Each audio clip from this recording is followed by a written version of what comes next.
2022년 한 해가 밝았습니다. 올 한 해 우리 교회의 전체 주제가 오늘 설교 제목과 동일합니다. 오늘을 하나님의 나라로 살라라고 하는 제목입니다. 제가 고민이 많았습니다. 오늘을 하나님의 나라로 살까? 아니면 하나님의 나라로 오늘을 살까?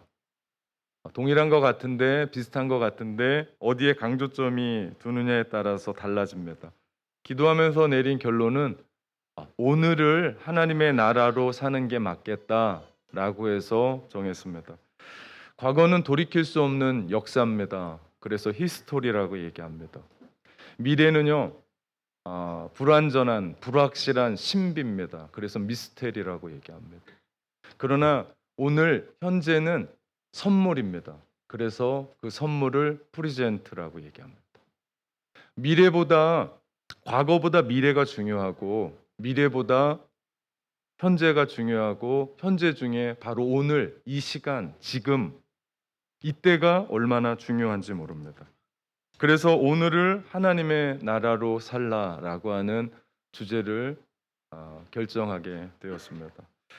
오늘 우리는 2022년 신년 감사 예배로 하나님 앞에 예배하고 있습니다.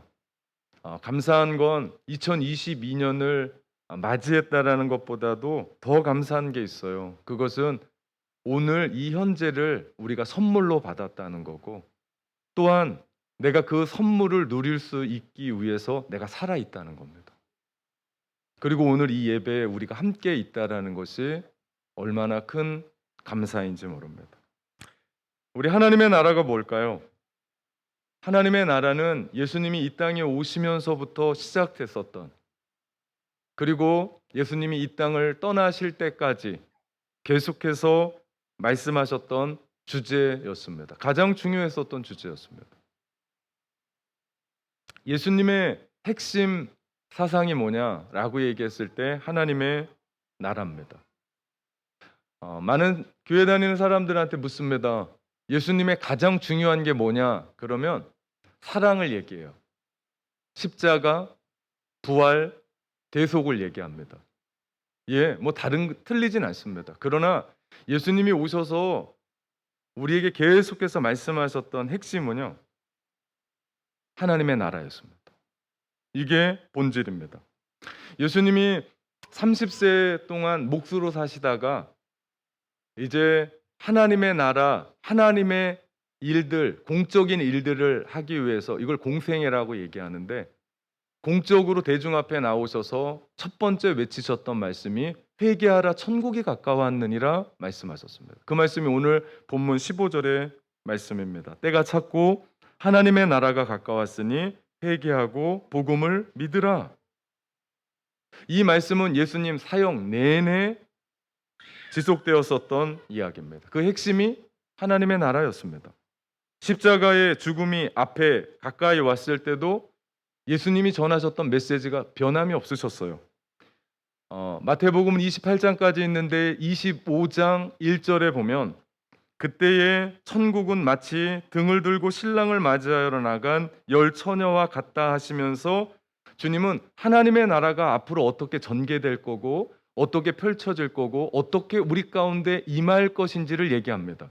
여기서 이야기하는 천국은 하나님의 나라를 한국식의 표현으로 표현한 겁니다. 그래서 마태복음의 전체 이야기는 천국에 대한, 다시 말하면 이 이야기를 하나님의 나라로 읽으면 됩니다. 한국식의 표현이에요.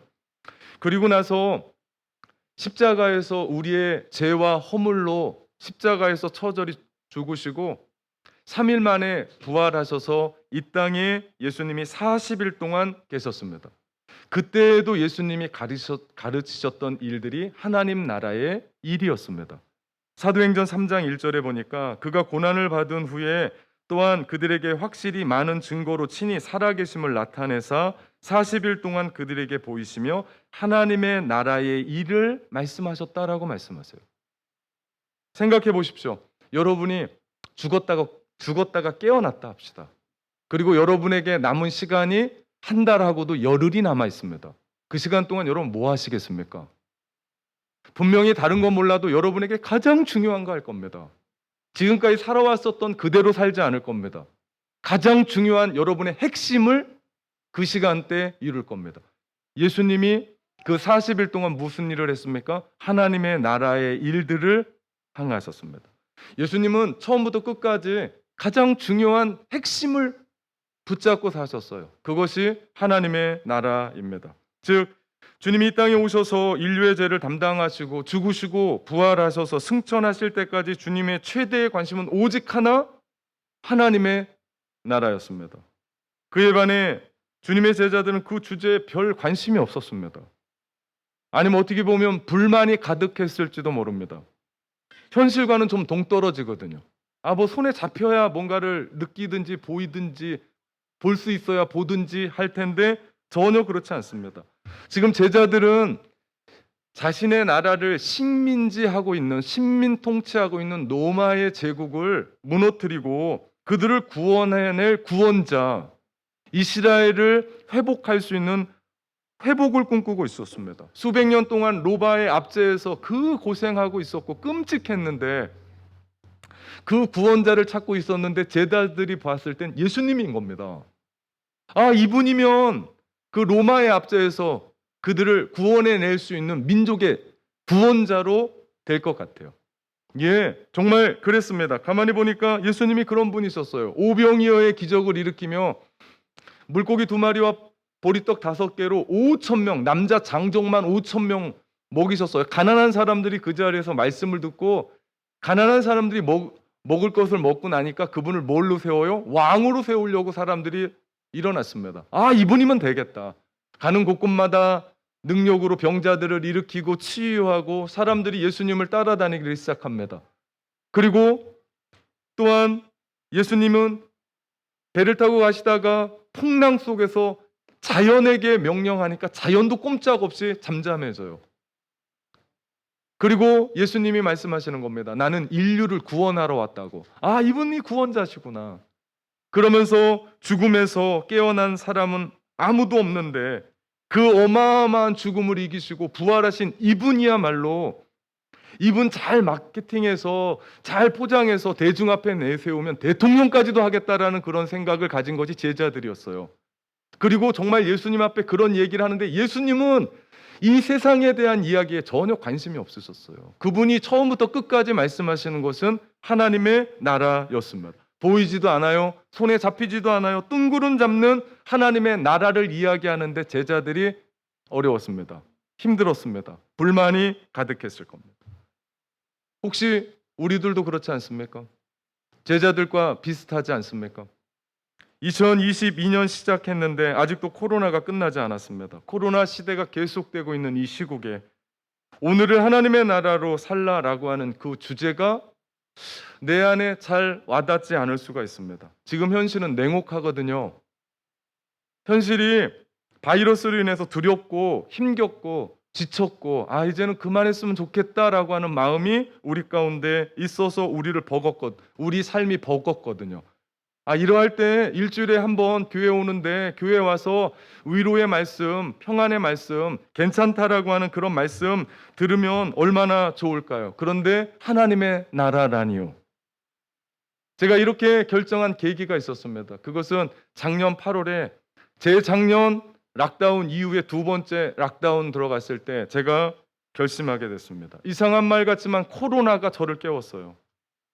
제 마음 가운데 신학을 공부하고 계속해서 붙잡고 있었던, 그래서 제가 칼럼을 쓰면 메일을 보내면 제 이름 옆에 날마다 늘 보내는 것이 하나님의 나라를 위해서라고 하는 그런 마음이었습니다. 제 마음 가운데 늘 언젠간 이거 붙잡고 살아야 된다라고 생각했는데 코로나가 저를 깨웠어요. 왜냐하면 사람들이 다 흔들리거든요. 신앙이 흔들리고 세상이 흔들리고 코로나가 세상을 다 잡아 먹을 것 같은 이 흔들리는 세상에 흔들리지 않고 변하지 않는 한 가지 본질을 찾아야 되는데 그게 뭘까라고 고민하면서 기도하는데 그것이 하나님의 나라였습니다. 이거 전하면 되겠다. 우리 성도들과 지금 어렵고 두렵고 힘들고 마음은 무너지고 아프고 눈물이 앞을 가리지만 흔들리지 않는 하나님의 나라, 이거 붙잡고 인생을 살아간다면, 그런 사람은 아무도 없는데 주일날 50대 분이 설교 듣다가 주무시다가 누군가가 누군가가 누구겠습니까? 아내겠죠. 딱 깨우면 알아 나도 하나님의 나라. 이렇게 할 정도로 우리 마음 가운데 그 하나님의 나라가 뼛속 깊이 박힌다면 이것이 우리에게 희망이겠다. 이것이 우리의 삶을 일으키는 본질이고 원동력이고 우리의 삶을 다시 한번 깨워서 하나님께로 나아가게끔 하는 것이겠구나라고 생각하고 기도하면서 올 한 해부터 계속해서 깨울 겁니다. 목회 얼마나 할지 모르겠지만 계속해서 하나님의 나라를 가지고 오늘을 살아가려고 합니다. 제자들이 불평한 게 있었습니다. 왜 하필 이때냐? 나라를 좀 되찾으면, 사회가 좀 안정이 되면, 사람들에게 인정을 받으면 그때 하나님의 나라 해도 되지 않겠냐라는 생각이 없었을까요? 이 말은요, 상식적이고 합리적인 그리고 논리적인 것 같지만 그 말의 함정은 뭔지 아십니까? 그들에게는요, 하나님의 나라가 아예 관심이 없다라는 말입니다. 우리가 다르지 않습니다.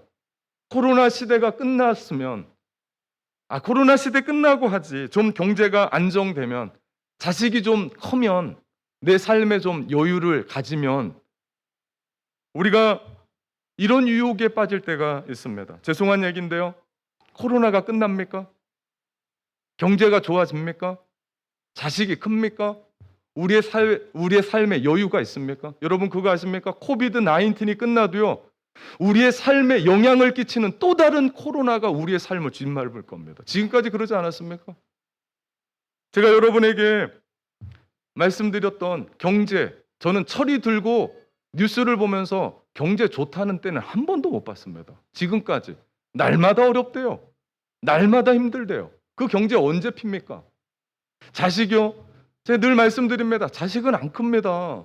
자식은 늘 자식이에요. 자식이 부모를 앞설 수가 없어요.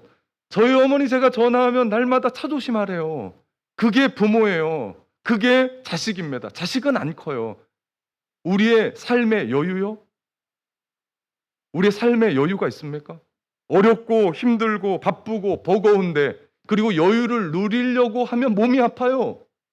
여유를 누리려고 하면은 내 마음 가운데 욕심이 생겨서 그 여유를 여유롭게 누리지 못합니다. 그게 여유입니까?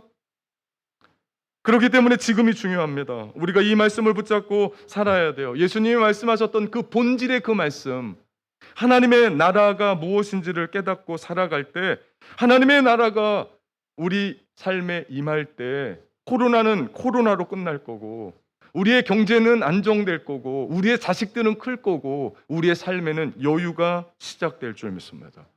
이 하나님의 나라가 우리 가운데 본질적으로 시작될 때 비로소 우리의 삶 가운데 모든 것들이 이루어집니다. 여러분 아침에 일어나셔서 제일 먼저 하는 게 뭡니까? 뭐 이렇게 물어보면 또 뭐 화장실 갑니다. 물을 먹습니다. 차를 한 잔 마시고 커피를 마십니다. 이런 분들이 있을 거예요. 여러분 아침에 일어나서 여러분이 주된 하는 일이 뭡니까? 많은 사람들이 아침에 일어나서 스마트폰에 인터넷 기사를 검색합니다. SNS에 올라온 글들을 읽습니다. 그리고 아침을 시작합니다. 이 말은 무슨 얘기냐면 우리는 지금까지 하나님의 나라에 그렇게 큰 관심이 없었습니다. 물론 우리 중에 대중에 어떤 분들은 아침에 일어나서 성경을 읽고 묵상을 하고 기도하고 그런 분이 있어요. 그런데 문제는 그런 분들이 많지 않다는 겁니다. 세상의 기사를 읽으면 다 심각해요. 여러분 인터넷 기사에 올라오는 기사는요 전부 다 심각한 거예요. 아무것도 아닌 기사는 기사로 실리지도 않아요. 그러니 아침에 벌떡 일어나서 제일 먼저 접하는 것이 세상의 엄청난 기사거리들을 우리는 머리에 안고 살아갑니다. 그리고 나서 아침밥을 먹고 회사를 출근하든 학교를 가든 여유를 누리려고 하는데 내 삶을 되돌아보니까 우리의 삶에도 문제가 너무나 많아요. 기사가 되진 않았지만 내 인생의 신문에는 그 기사거리가 얼마나 큰지 몰라요. 부부의 관계, 자식의 문제, 경제의 문제, 우리의 삶의 문제, 미래의 문제, 이런 것들이 우리의 어깨를 짓누르는데 쉽지가 않습니다. 2022년 시작됐어요. 올해는 내가 어떻게 살아가야 될까? 지금 나이보다 하나 더 먹었는데 어떤 계획들, 어떤 미래에 대한 생각들, 집값은 계속 올라간다고 하는데 나는 집이 하나도 없고, 세상은 더 어렵다라고 이야기하는데 어떻게 살아가야 될지 모르는 문제들이 우리의 삶 가운데 가득합니다. 여러분, 우리에게 있어서 중요하지 않은 문제는 아무것도 없어요. 다 중요해요. 누구 하나 물어보십시오. 다 중요합니다. 우리 예수님이 우리의 사정, 우리의 형편, 우리의 여건, 우리가 뭐가 없는지 모르실까요? 아닙니다. 우리 주님은 우리가 뭐가 필요한지 다 아십니다. 내가 왜 힘들고, 왜 두렵고, 왜 눈물이 나고, 내 마음이 왜 상했고, 왜 어려운지 주님은 다 아십니다. 그럼에도 불구하고 우리 주님은 현실에 관심이 있는 것이 아니라 하나님의 나라에 관심이 있으셨습니다. 우리가 제자들처럼 현실의 문제에 너무 집착하고 하나님의 나라를 잃어버리면 우리의 인생은 열심히 산 것 같은데 우리의 인생 끝나고 나면 남는 게 하나도 없습니다. 왜냐하면 하나님의 나라에 관심을 두고 살지 않으면 우리는 아무리 교회 열심히 다녀도 하나님의 뜻에 대항하며 살아가기 때문입니다. 그 뜻대로 살아가지 않으면 그 뜻대로 그냥 방조하는 게 아니라 우리는 대항합니다. 그리고 하나님의 마음을 아프게 하며 살아갑니다. 그렇지 않겠습니까? 하나님의 뜻이 뭔지도 모르는데 하나님의 뜻대로 살 수 있는 사람이 있겠어요? 하나님이 무엇을 원하는지도 모르는데 그렇게 하나님을 기뻐하시는 삶으로 살 수 있는 사람이 있을까요? 그리고 그 삶이 의미가 있습니까? 그 삶이 세상으로 아무리 잘 나간다 하더라도 그 삶이 정말 우리 가운데 주는 진정한 의미가 있을까요? 돈 많이 벌고 높은 자리에 올라가고 떵떵거리며 살아가는 그 인생이 천년만년이라고 하면 전 이런 설교 안 합니다. 여러분 그렇게 사시라고 얘기합니다. 그러나 우리가 살아가야 될 그 시간이 고작 건강해서 병원 신세 안 지고 살아가는 그 인생이 여러분에게 얼마나 남아 있습니까?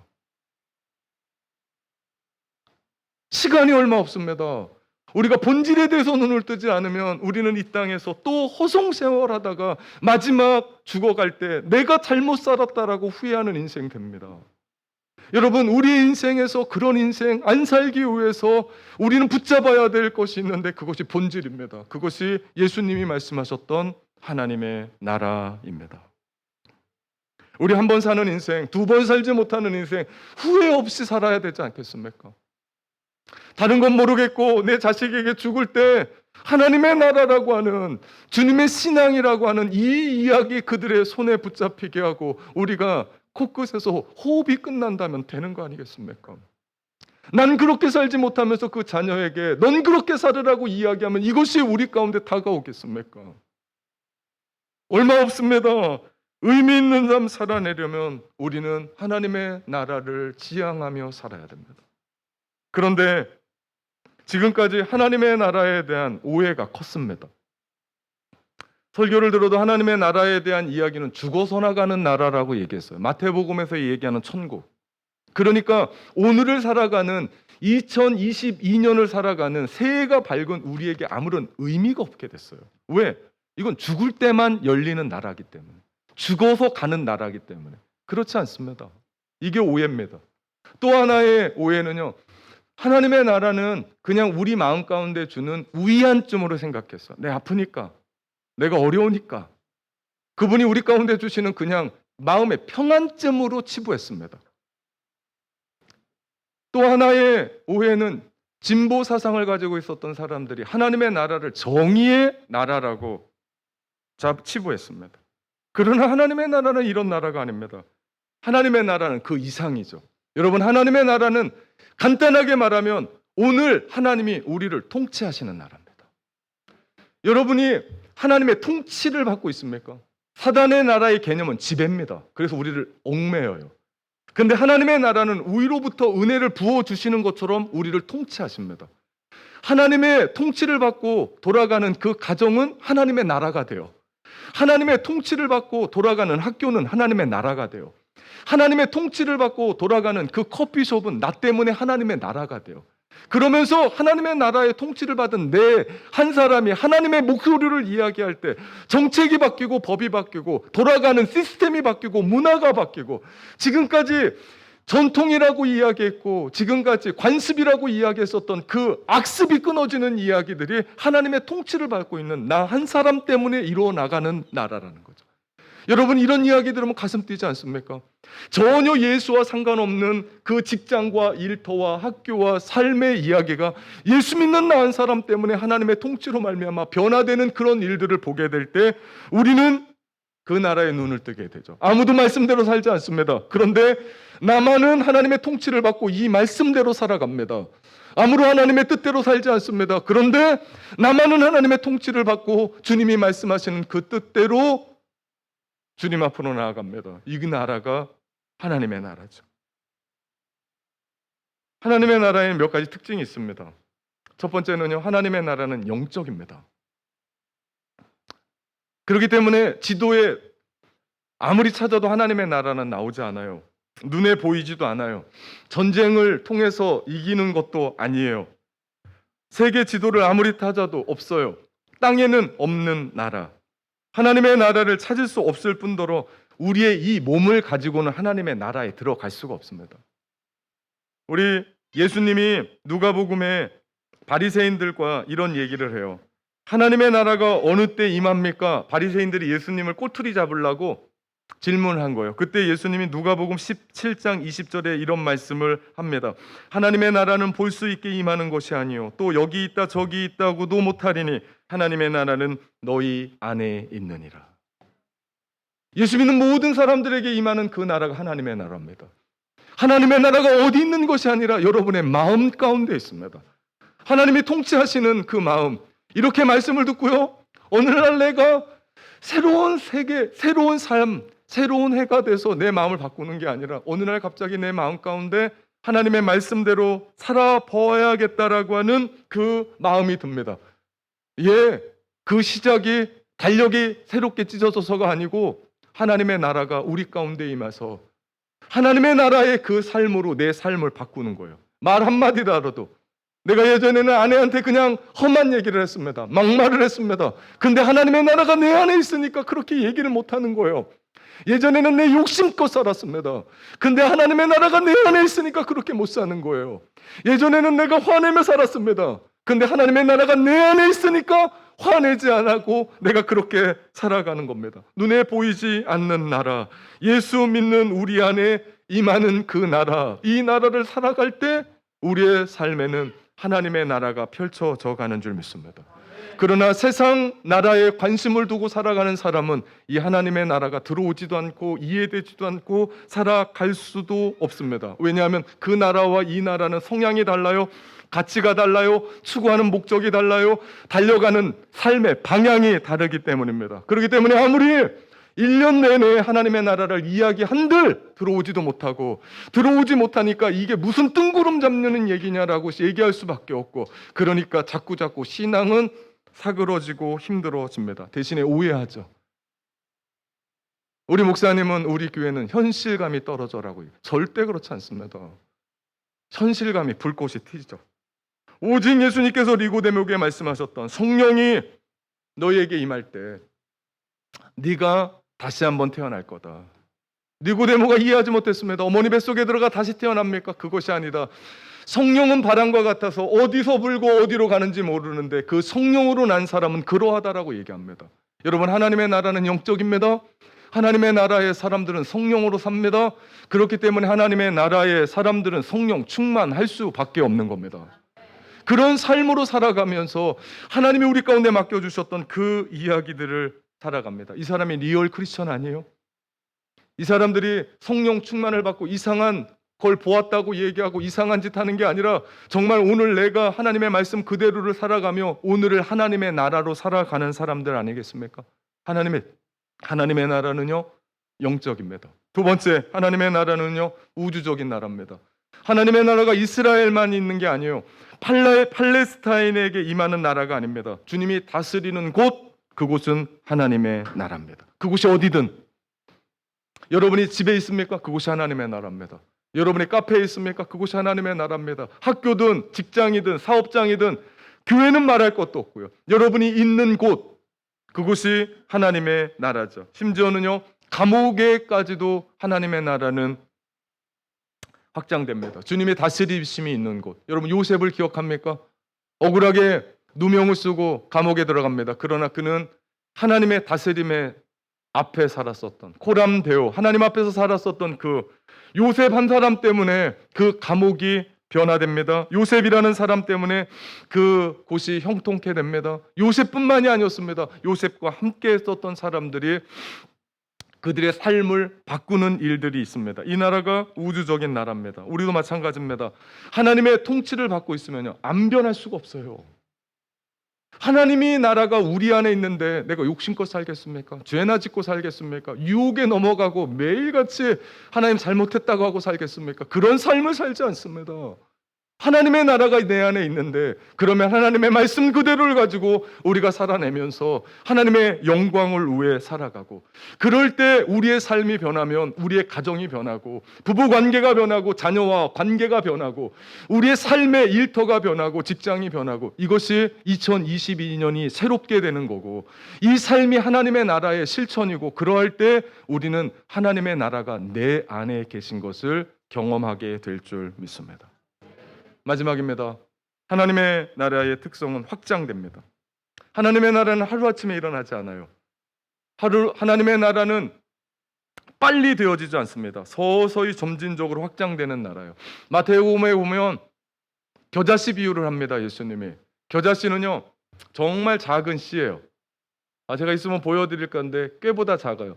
예전에 한국에 우리 목사님들이 저희 어렸을 때 이스라엘 성지순례 한번 갔다 오면 전부 다 이렇게 포장해서 겨자씨 같은 믿음 하나 있으면 이산을 옮겨서 저를 옮긴다고 했었던 그 모든 겨자씨가, 제가 지난번에 이스라엘 가서 그거 갖고 가서 물어봤거든요. 알고 봤더니 그 씨가 담배씨였어요. 그러면서 진짜 겨자씨를 보여줘요. 동그래요.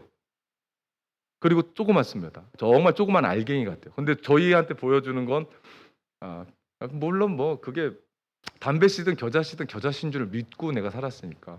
근데 갔더니 그 겨자씨요. 그 조그만 겨자씨가 싹을 틔우고 열매를 맺고 가지를 내세우고 거기에 깃들이는 나라. 마태복음 13장 32절에 이는 모든 씨보다 작은 것이로되 자란 후에는 풀보다 커서 나무가 되매 공중의 새들이 와서 그 가지에 깃드느니라. 이게 하나님의 나라입니다. 저는 하나님의 나라를 이야기하면서 우리 교회 얘기를 참 많이 할 겁니다. 제가 목회하기 전 처음 와서 설교했었던 18년 전의 이야기. 여러분, 그때는요 우리 교회가 요만큼 있었습니다.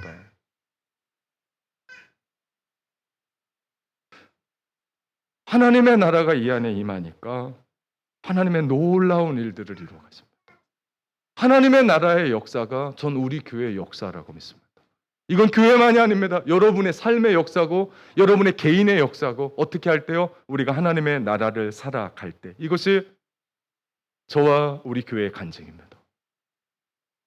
사도행전 전체를 이끌어가는 말씀이요, 사도행전 28장까지 있는데 전체를 이끌어가는 말씀이 사도행전 1장 8절입니다. 오직 성령이 너희에게 임하시면 너희가 권능을 받고 예루살렘과 온 유대와 사마리아와 땅끝까지 이르러 내 증인이 되리라.